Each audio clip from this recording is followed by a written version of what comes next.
Officially our day 3 here in Chiang Mai, Thailand. And weather update, medyo umuulan ngayon. Currently 12:36 p.m. Supposedly we're going to a cafe. And also by the way guys, we just transferred to a new hotel, Hagniman Hotel. It's a good hotel, a good location, lalo na may cafes, restaurants, nearby laundry shop as well.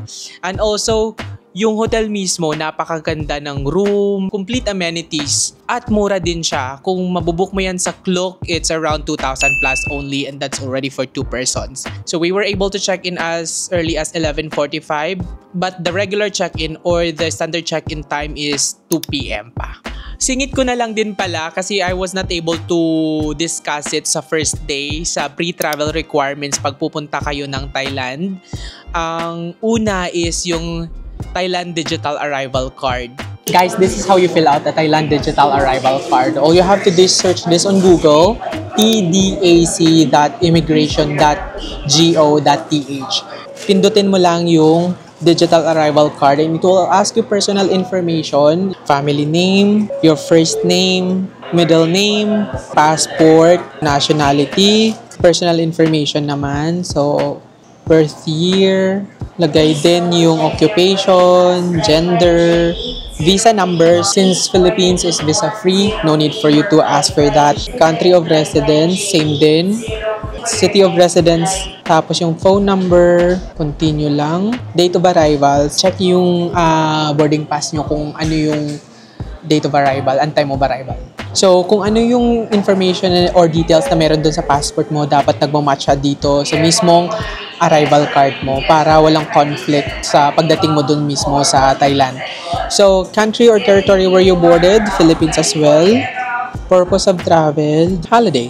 Mode of travel, air. Mode of transport, commercial flight. Date of departure or balik natin dito sa Pilipinas, same din, mode of travel, air, commercial flight. So, itong flight number or vehicle number, makikita mo to sa boarding pass mo mismo. I don't stay in Thailand. So, type of accommodation, it's a hotel. Sa province, Chiang Mai.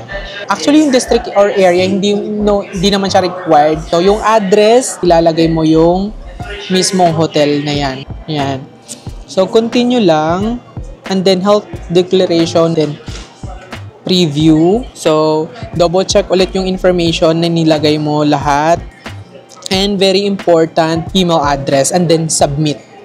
Ito yung itsura ng digital arrival card. Pwede mo yung screenshot at ipapakita pagdating mismo sa immigration ng Thailand. You should fill out this at least 72 hours bago yung departure mo from the Philippines going to Thailand. And take a screenshot dahil minsan hinahanap siya ng immigration sa Thailand.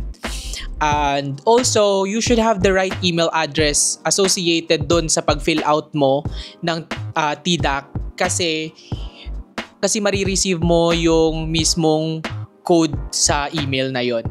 Tapos, another requirement is yung e-travel. Again, at least 72 hours na fill out mo na yung e-travel bago ka umalis ng Pilipinas papunta sa Thailand. And one of the most basic requirements is yung passport. Dapat valid siya at least 6 months prior to your departure. Yun lang naman, those 3 requirements, TDAC, e-travel, and passport. So, we're preparing now dahil pupunta kami sa isang magandang cafe.